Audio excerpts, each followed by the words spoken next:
name's Charis. And we both work for an organisation called Healthy Minds in Lincolnshire.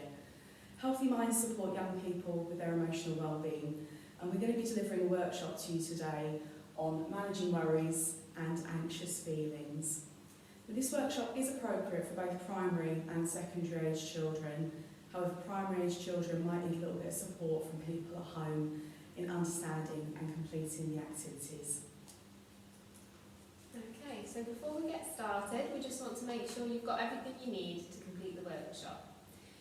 So how it's going to work is we're going to talk you through some strategies to manage your anxiety or worries. Once we've talked you through a strategy, we want you to try it out for yourself. So what you'll do is you'll pause the video, complete the activity in your workbook or on paper, and then press play again when you're ready to move on. If you don't have your workbook yet, you can go online and download one. There's two different versions because we've adapted this workshop for primary and secondary. The difference between the workbooks is just the amount of text in them, so make sure you download the one that best suits your needs. Other things you might need during the workshop is some paper, pens, colouring pencils, glue, scissors. Don't worry if you don't have everything, you can complete the activities without them. So, you can now pause the video and get everything ready. When you've got all the bits that you need, just press play.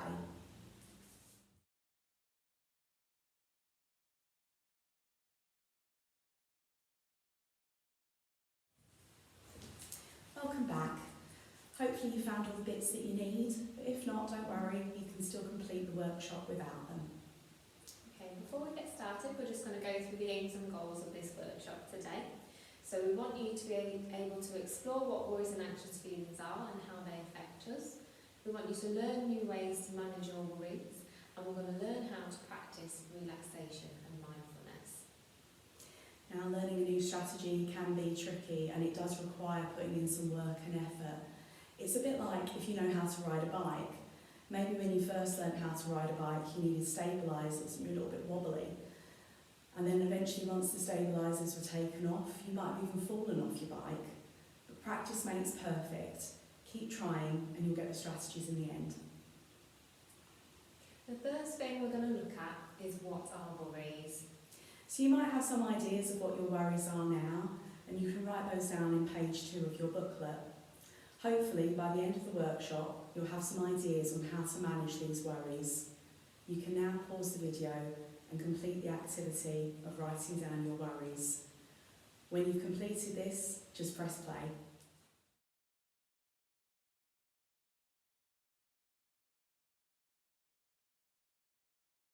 Welcome back. We're going to talk to you now about what worries are, why we get worried, and what happens to our bodies. So firstly, worrying is a normal process. It's our body's way of alerting us that something is wrong or that there's a perceived danger. A certain amount of worry is good, so for example it might motivate you before a test. Worry can also help to keep you safe, like worrying about the speed limit or not getting too close to the car in front. But worrying can get worse if we're having a difficult time. For example, we might worry more and become anxious if we're having to take a test soon. Worrying too much can affect you in different ways. So firstly, it can make you feel more tense. It can make you feel tired and impact on your sleep. It can make you lose your temper with your family and friends, and it can impact on your mood. Everyone will worry about different things, and this is completely natural. However, worrying too much will become a problem when it interferes with someone's ability to do the everyday things or things that they want to do. Okay, so we all worry sometimes, but why does this happen? So, this comes about because of something called the fight, flight, freeze response, or FFF. So, if we imagine that we're a caveman back in olden times, and we are walking through the woods and come across the bear, our brain and our body will automatically pick one of 3 ways to react. So it will either try and fight the bear, it will freeze, so we'll stand really still and hope the bear doesn't see us, or we'll run away and we'll flight. Our body does this automatically when it thinks we're in danger. Sometimes our brain can misinterpret situations, such as taking a test or doing a presentation, as something to be scared of, and falsely activates the FFF response. So, when this happens, it causes adrenaline to be released in our bodies. Adrenaline makes the body system speed up, diverting blood to our big muscles, getting us ready to attack, fight, or escape flight. When this chemical is released, it causes physical sensations within our body that we experience when we're nervous. So what does happen in our bodies? Like I said, this chemical is released and diverts the blood to different parts of our bodies and causes physical sensations, for example butterflies when we become nervous. What we want you to do now is turn to page 3 of your booklet and think about a time that you have become nervous, worried or anxious, and what physical sensations you might have experienced because of this. So what we want you to do is draw or write around the body provided in your booklet all the different things that you've experienced. If you want to and you have access to some large paper or old wrapping paper, you can get someone to draw around you and do this on a larger scale. You can now pause the video again. When you've completed the activity, just press play.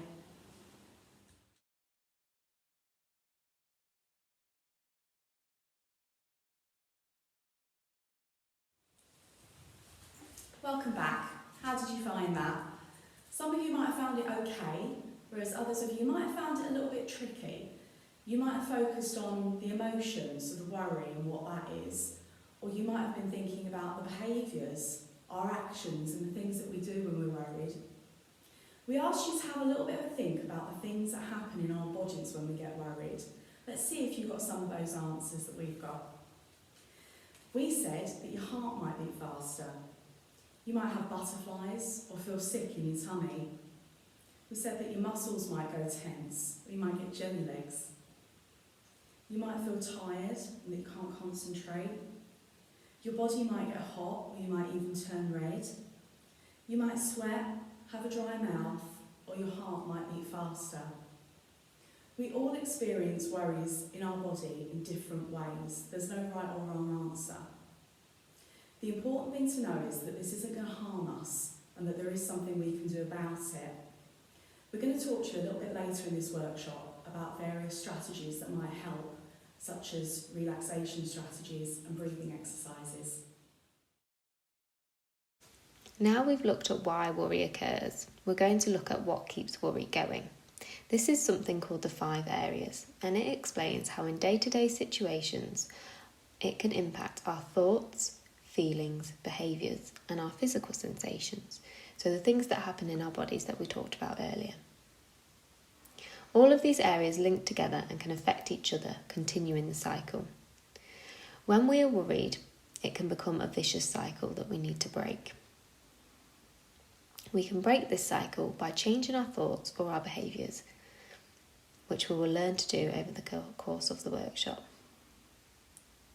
Just to give you a brief example of what this might look like. So if I'm going to a party, I might have some negative thoughts about this. So my thoughts might be, what if no one talks to me? What if they don't want me there? What if they laugh at how I'm dressed? This may cause me to feel some negative emotions, so I might be embarrassed, worried or concerned. This could then cause me to experience some physical sensations within my body. So I might feel sick or have butterflies in my tummy. My heart might be faster.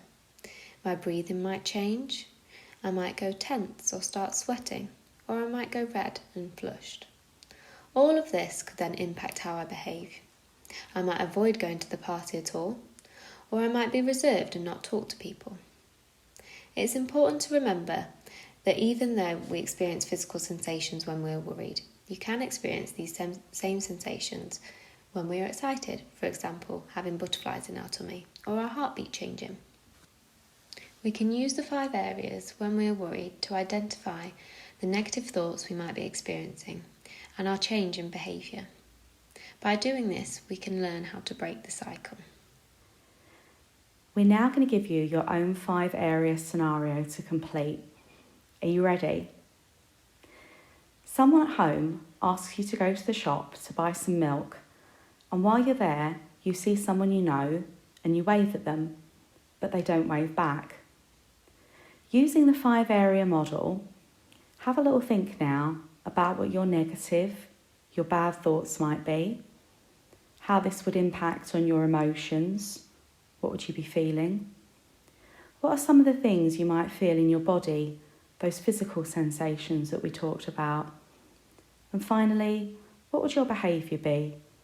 What might you do next? You can now pause the video and complete the activity on page 4 of your booklet. When you're done, just press play.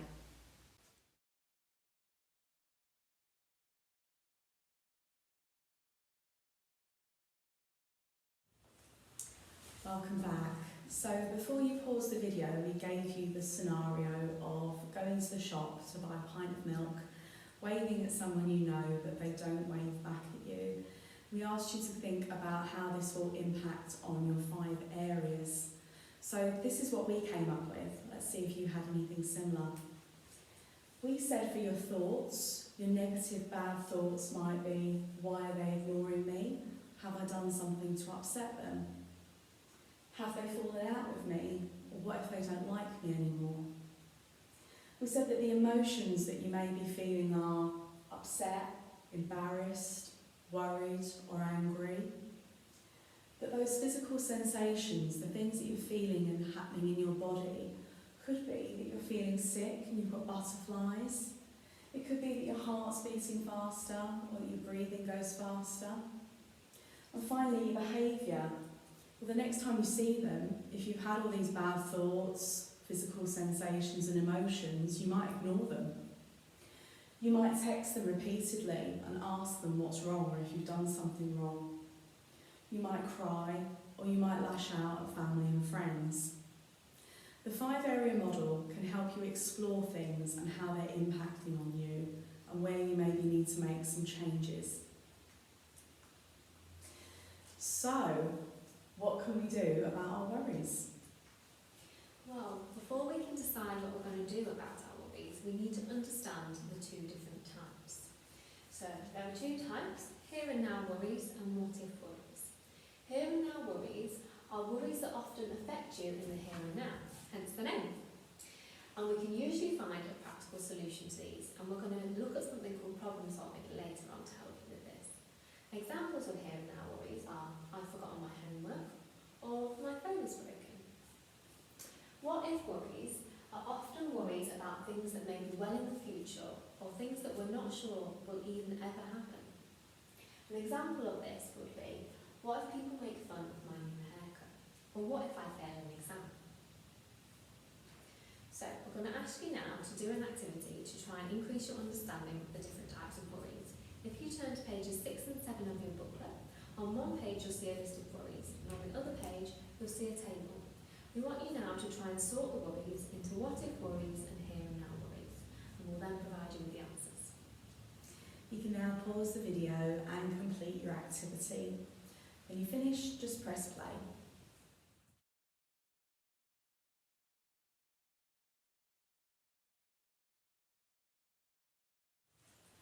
Hello again, how did that go? So we asked you to have a think about the different types of worries. Let's see if you got the answers that we've got.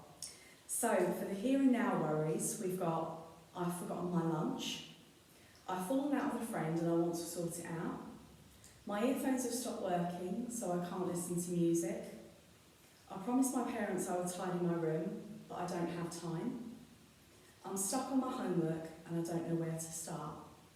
Those are all worries in the here and now that we can do something about. Now, for the what if worries. Did you spot that they all tend to start with what if?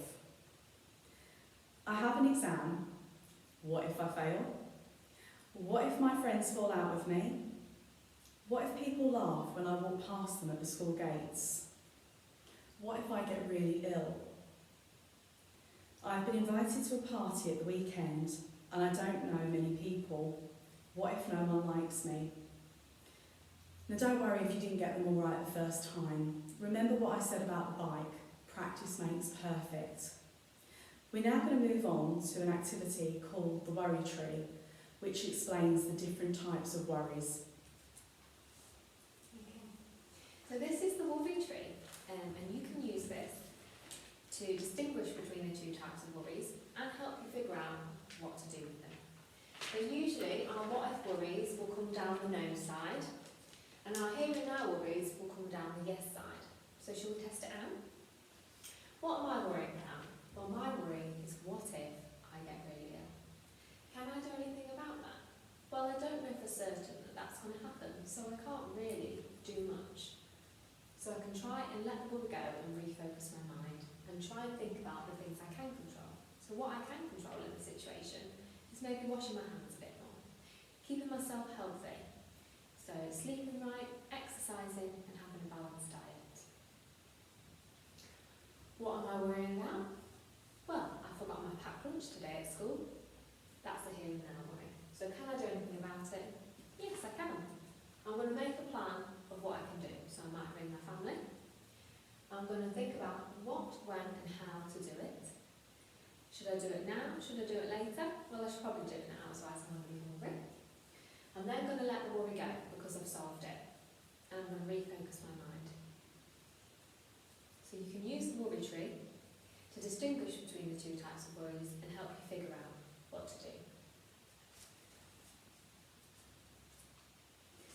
So if you've got a here and now worry, you're probably thinking, well, what do I do with it? Well, as you've seen on the worry tree, there are a few steps you can take, but we're going to go through them in a bit more detail now. And this is called the 7 steps to problem solving. And usually, with your here and now worries, you can use this to help find a solution. Don't worry if it doesn't work. There are other things you can try, which we'll go through later. So, step 1 is what is the worry you want to focus on? Step 2, you need to think about all the solutions to that worry. Even if they're a bit silly, write them down anyway. Step 3, you're going to look at the strengths and weaknesses of each solution. So the positives and negatives of carrying that solution out. Step 4, you're going to select a solution that you want to try first. You're then going to develop a plan, put that plan into action and review how it went. If it didn't go to plan, you can always select a different solution and try again. I'll talk you through a quick example. So, my worry is, I've forgotten my lunch today. I'm going to think now of all the solutions that I could do for that worry. So the first one might be, I'm going to ring my family and ask them if they can bring in my packed lunch or put some money on my account. The second one might be, I'm going to eat some of my friends' lunch, maybe they'll share it with me. Another solution could be, I'll go into reception at school and ask them if they can help me. They might be able to give me some coupons, put some lunch money on my account, or get me some food from the canteen. My fourth solution could be, just don't eat anything at all. So now I'm going to look at the strengths and weaknesses of each of them solutions. So for the first one, bringing my family and asking them to bring my packed lunch in. This might work, but a weakness of this solution might be that they can't leave work and able to come bring it to my school, or my school might be too far away. My second solution, eating some of my friends' lunch. Well, they might be okay with that, but a weakness might be that actually then they go hungry, and that's not fair on them. My third solution, asking school for some help. Well, this might be a really good idea because I'm already in school and I can go speak to reception straight away. And my fourth solution, not eating at all, well, this isn't a very good idea because that might affect how I'm feeling. It might affect my concentration in school because I don't have any energy. So the solution I'm going to select is asking school for some help. My plan to do this is going to be go to reception and ask the lady at the desk if she can help me out and see what solutions they have to offer. I'm going to put my plan into action and then review how it went. Like I said, if it didn't go okay, you can choose a different solution and try again. Right, we're now going to practice problem solving for ourselves. So we're going to show you a clip on Ormy the pig. Now, a little bit of a spoiler here, Ormy does eventually manage to get the cookies, but he gets a jar stuck on his head. So using steps 1 to 5 here of problem solving, we want you to work through what you think Ormy should do. This is in pages 9 and 10 of your booklet.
Welcome back again. I love that video. It always puts a really big smile on my face. We're going to have a look now at some of the solutions that we came up with for Ormy, see if any of yours are similar.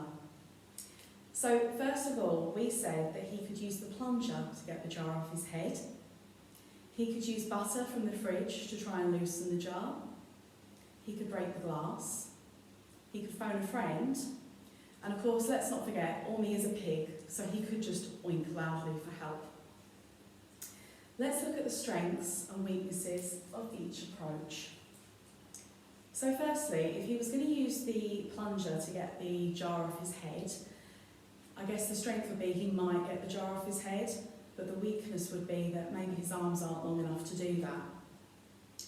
If you tried to use the butter from the fridge to loosen it, again, that might be a success, but you'd have to wash the butter off and go and buy more butter.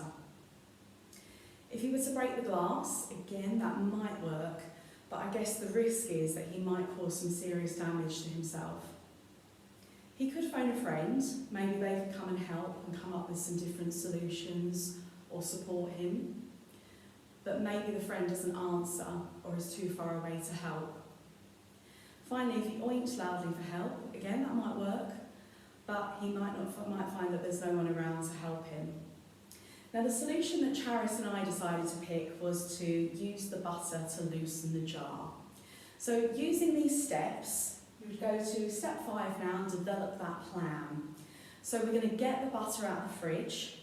He doesn't currently need any support with this, as his hands are free, and he's going to put the butter on to try and get the jar off straight away. Now, there are many different solutions that you might have come up with. The important thing to remember is if one of them doesn't work, give the other one a go. Remember, with your here and now worries, try and fix them as soon as you can. Don't leave them because you might continue to worry about them. You need to try and solve them and refocus your mind. And also remember that problem solving doesn't work for everything, especially what if worries. So there are other things that we can try to help with them. So you're probably thinking, well, what do we do then with those what if worries? Well, the first really important thing you need to do is write them down and keep a log of them so you know what they are. It is often useful to capture your worries as they arrive. By doing this, it can help you distinguish between whether they're here and now worries or what if worries, and you can then use the worry tree to decide what action you're going to take. If it's something that you can't do anything about now, you can put that worry to one side and use something that we're going to talk about later called worry time. You can either record these worries directly into something called a worry diary, and there's an example in your book, or you can use different things such as notepads and apps. There are lots of different apps out there where you can record things, or you can even use something called a worry note, which we're going to make later. Once you've dealt with these worries, you're then able to cross them out and drink them on. Many people find that they worry late at night or before going to bed, and this affects them being able to sleep. If this is the case for you, what you need to do is keep your worry log next to your bed, and with a pen, write them down as they arise. You can then switch off and refocus your mind, knowing that you're going to deal with them again later.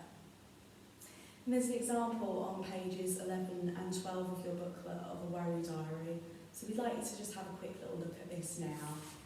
You can now pause the video, and when you're ready, just press play.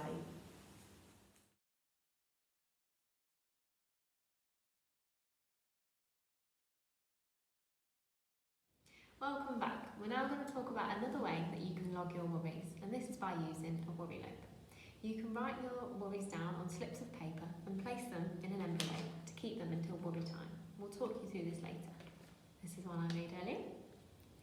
So now I'm going to show you how to make your own envelope. What you'll need is a piece of A4 paper, some glue if you have some, and some scissors. Not to worry if not, you can make it without.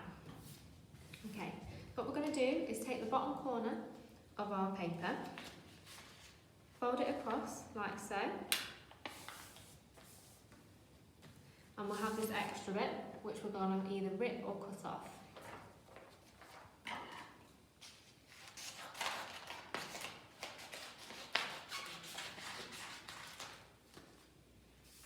Okay.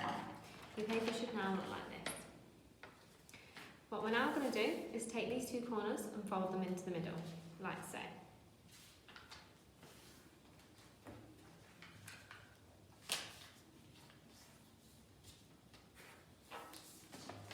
So your paper should now look like this. We're going to take this corner and fold it halfway up. So just to about there. Like that. We're going to take these two sides now and fold them into the middle to meet the point of the fold you've just made.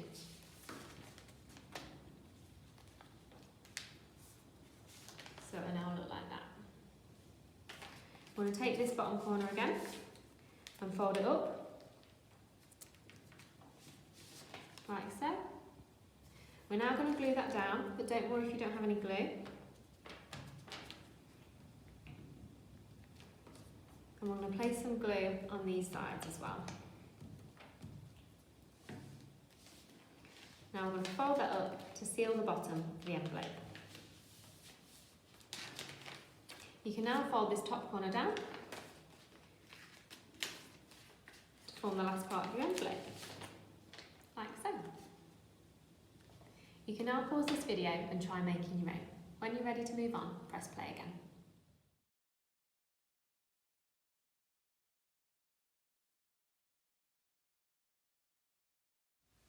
Welcome back. We're now going to look at another way that you can manage worries. Another way that we can manage our worries is through something called worry time. You can use this for those what if worries, or them here and now worries that you haven't been able to problem solve. Or even taking them here and now worries to worry time to get support to problem solve them. When you are worrying, it can distract your focus away from what you are doing in the present moment. Giving yourself an allocated worry time at a time that suits you enables you to be in more control of your worries during the day. This technique has 4 steps to carry out, and like any new skill, it requires practice. Just think back to the bike analogy we mentioned earlier. The first step is to plan your worry time. You should do this for 15 to 20 minutes a day. Early evening is best. Try not to do it just before bed, as it might impact on your sleep. Step 2 is to keep a log or write down your worries.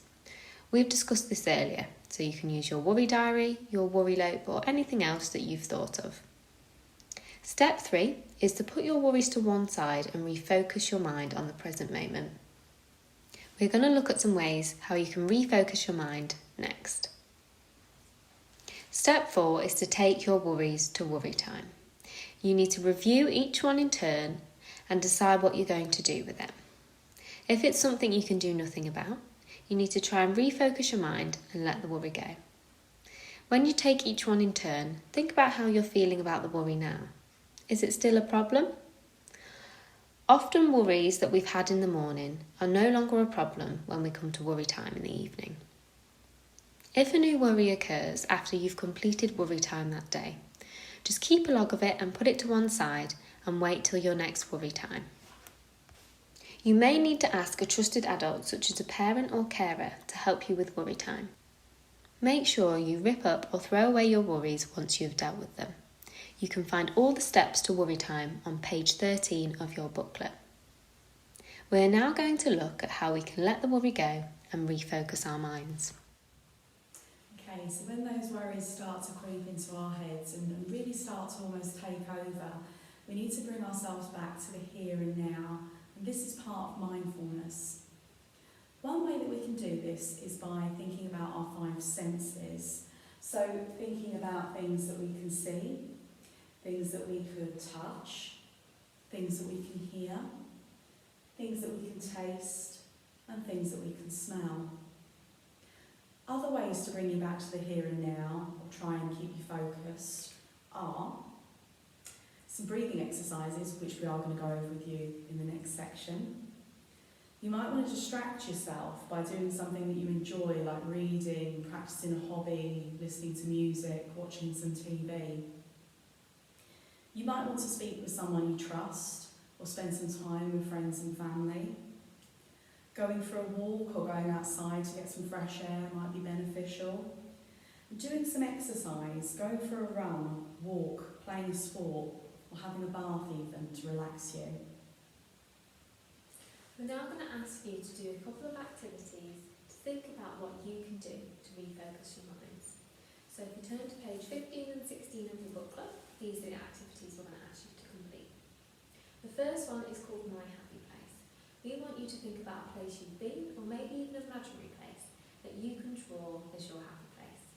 But what we want you to think about while doing this is what you can see there, what you can touch there, what you can hear there, taste there and smell there. So using your 5 senses to bring in some mindfulness into this activity. The second activity we want you to look at is on page 16, and this is a distraction list.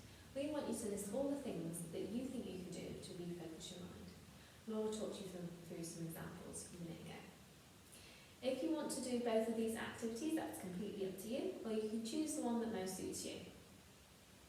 You can now pause the video and complete the activity. When you're finished, just press play.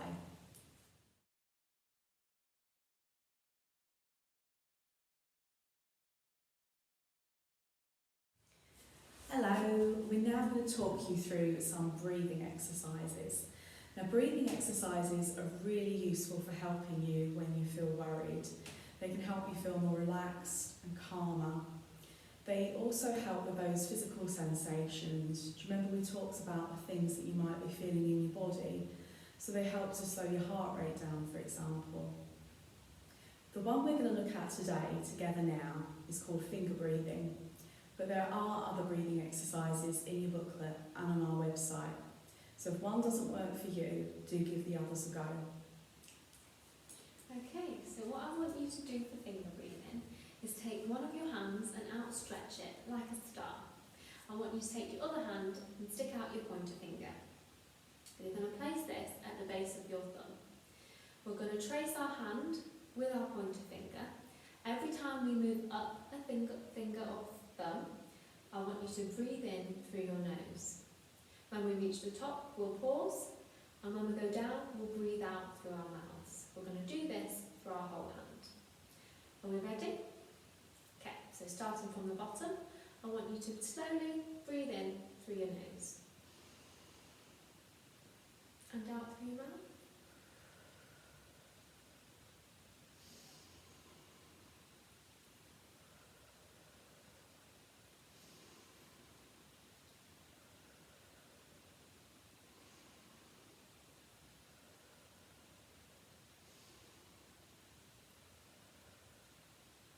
Great job. You can now pause the video and give this a go for yourself. When you're ready, just press play.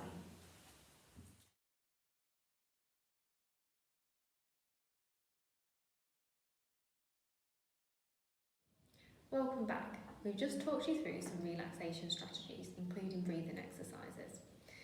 Another strategy you can use to keep calm and refocus your mind is something called a soothe box. This is filled with lots of things that you like and can be based on your 5 senses. You can make it out something as simple as a shoebox, or you can find something else. So some of the examples of things that I've got in my self-soothe box are a squishy stress ball, that's for touch. I've got some headphones so I can listen to my music, so that meets the sense of hearing. I've got some sweets for my taste sense. I've got lavender, and I mean not everyone likes the smell of lavender, but I do. So it can be tailored to suit you. And then for C, I've made a glitter jar. So you can put anything you like in this self-soothe box. It's just things that you think will keep you calm and refocus your mind. Try and put things in there that meet each sense. Now I'd like you to do an activity. So on page 19 of your workbook, you've got a page titled My Self-Soothe Box. We'd like you to draw or write what you think you could include in your self-soothe box. When you finish the activity, press play.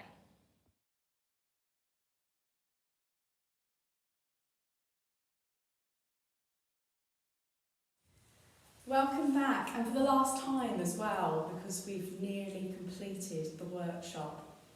So you might be thinking, well, where do I go from here if I still need support? Well, there are lots of useful services out there both in Lincolnshire and nationwide, and these are some of the links and numbers you can use to access them. So firstly, we've got soothe.com, which is an online counselling service for children aged 11 plus, and you can chat online to a trained professional counsellor. We have the LCC Emotional Wellbeing Pathway, which you can Google and it will come up online for you. We have the Here For You advice line, which is a joint advice line run by Healthy Minds and CAMS in LPFT. You can access this Monday to Friday, 9:30 till 4:30 for some advice. You can also ring Childline, Samaritans and access Young Minds Crisis Messenger. All of these websites and numbers are in your booklet.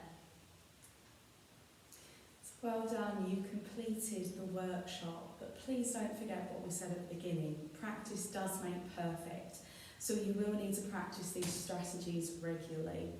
For them to be successful as well, you will also need to be practicing them regularly, so do give them a go and do keep trying. And don't forget to look out on our website for some other videos that we have made, including other relaxation strategies. If you could also complete our online evaluation form to rate this workshop, that would be amazing. Thank you for listening.